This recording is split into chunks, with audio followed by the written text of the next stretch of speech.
Step number 1. Preheat the oven to 450 Fahrenheit.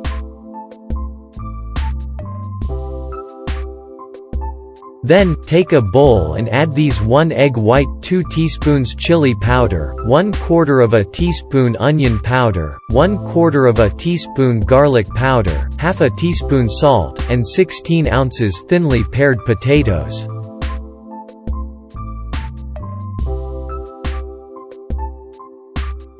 Now, whisk them together, and place them on a non-stick baking sheet.